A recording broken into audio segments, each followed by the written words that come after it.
Alright guys, just doing a quick update on the progress of the 68 Chevelle.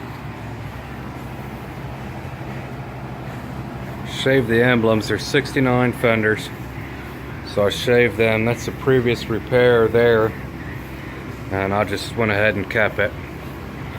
Back of the fender was wavy.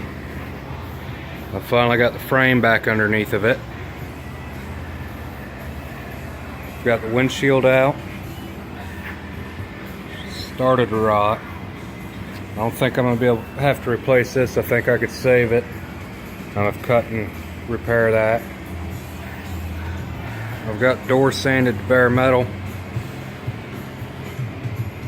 Couple repairs done on it. Quarter panel, I still haven't done too much with it. Got it straight.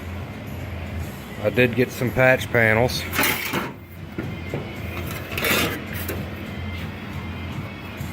So,